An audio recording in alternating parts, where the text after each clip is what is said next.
Assalamualaikum warahmatullahi wabarakatuh. Salam sejahtera. Saya Muhammad Arif bin Ibrahim, pelajar ISMP Pendidikan Jasmani bernombor matrik D201920919926. Terlebih dahulu saya ingin merakamkan ucapan terima kasih kepada Dr. Julismah binti Jani yang telah mengajar saya dalam mata pelajaran Asas Pendidikan Jasmani dan Sains Sukan.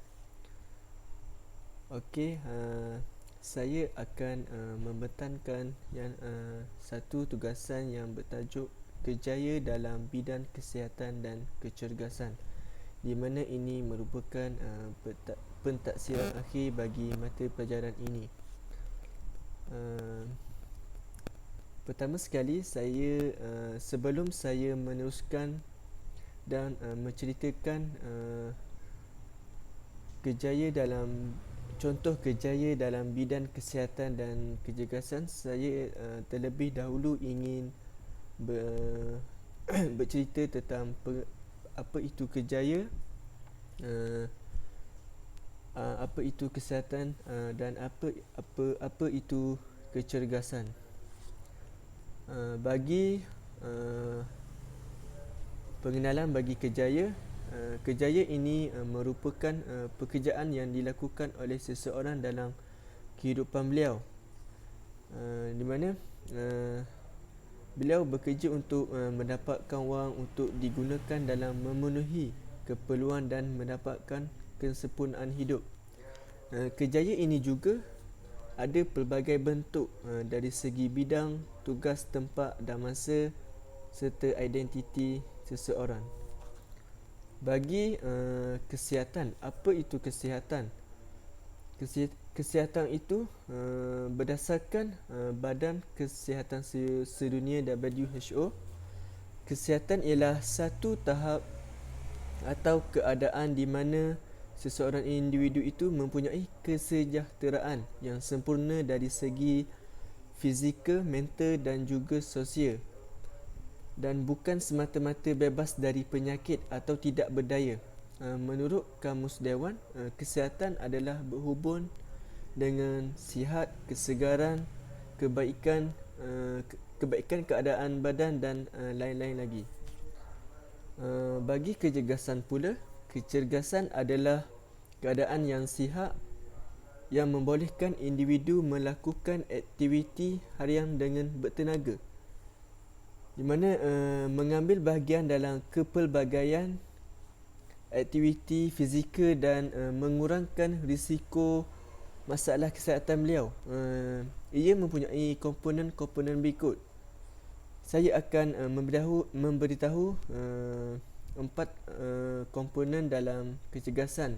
Yang pertama adalah kekuatan, yang kedua stamina, yang ketiga kemudah lenturan ataupun flexibility, dan yang keempat adalah koordinasi. Bagi kekuatan, kekuatan adalah keupayaan menghadapi tekanan. Bagi stamina pula, ia merujuk kepada kemampuan yang berterusan. Bagi kemudah lenturan atau flexibility, ia bermaksud kemampuan untuk bergerak dan membengkok dengan lancar. Bagi koordinasi adalah kemampuan untuk menggabungkan pelbagai pergerakan dan keseimbangan badan. Seterusnya, saya akan menerangkan dan memberitahu contoh-contoh kerjaya dalam bidang kesihatan dan juga kecergasan. Yang pertama adalah kejurulatihan. Kejurulatihan ini merupakan seorang individu yang berperanan sebagai pelatih, pengajar, pembimbing dan juga menjalankan tugas yang berkaitan dengan sukan.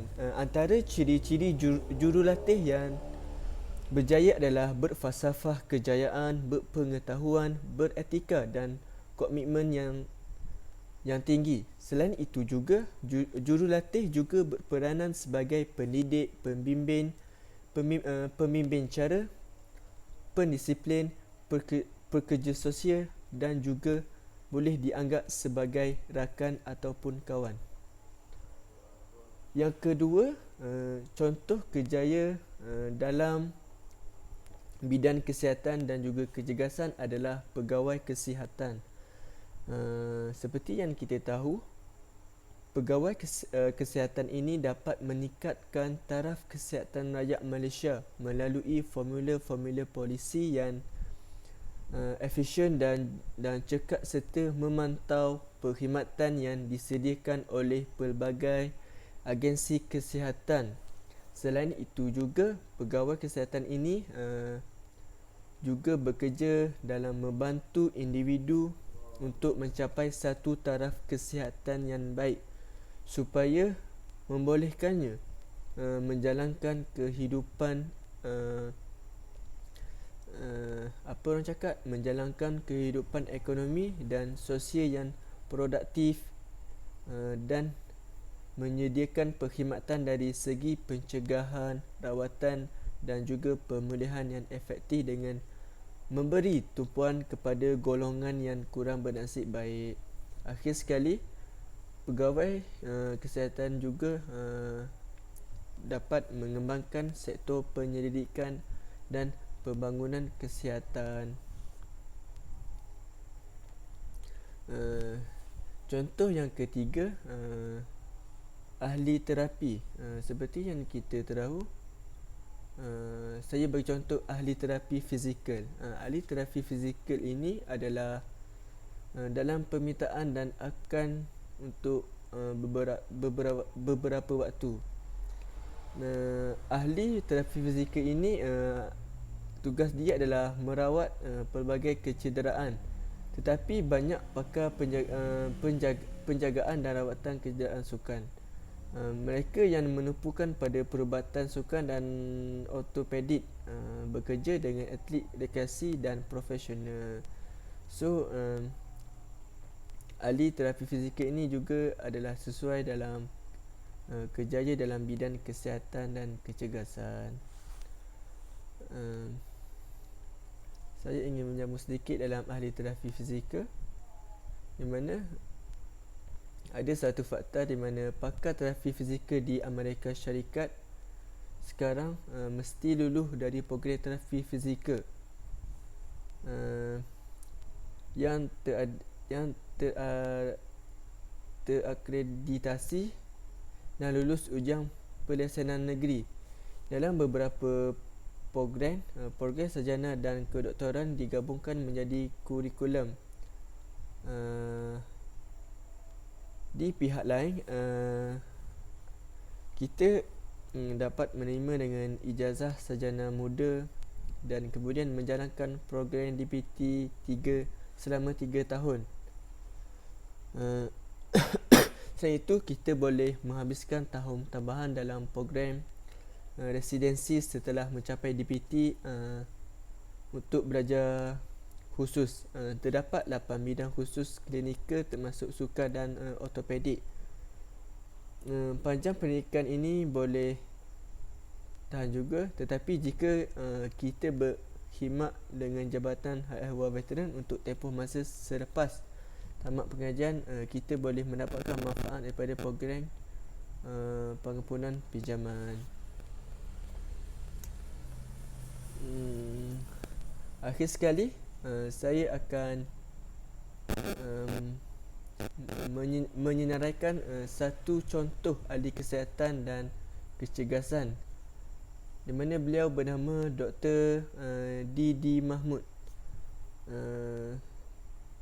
Biodata beliau adalah individu yang bertanggungjawab mewujudkan pelbagai program kesihatan dan kecergasan dengan kerjasama beberapa negara di Asia, khususnya negara Indonesia, Singapura dan Australia. Dr. Didi Mahmud ini bekerja keras selama lebih kurang 22 tahun dalam bidang kesihatan dan juga kecergasan, di mana perkara ini telah melayakkan beliau menjadi panel penasihat dan menerima anugerah Asia Beauty dan Wellness Award pada tahun 2017. Pada awal bulan lalu yang dianjurkan Mufas dan Hitman Solution. Live Sediam Berhad yang juga penganjur SME dan Entrepreneurship Business Award. Ekoran penganugerahan itu, beliau diberi tanggungjawab diberi tanggungjawab memilih ikon bidang kecergasan kecantikan serantau membabitkan badan korporat dan persendirian dari seluruh dari seluruh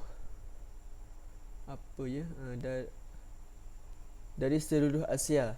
Kepakaran dan pengalaman sebagai pakar perunding dan tenaga pengajar di beberapa universiti seperti di iaitu Universiti Malaya dan International Sports Academy di United States. Antara kriteria dinilai bagi melayakkan beliau dipilih sebagai penerima anugerah itu, kajian peringkat ijazah kedoktoran berkaitan obesiti dihasilkan beliau dengan kerjasama Universiti Malaya dan juga Universiti Kebangsaan Singapura. Sekian itu sahaja daripada saya. Sekian, terima kasih.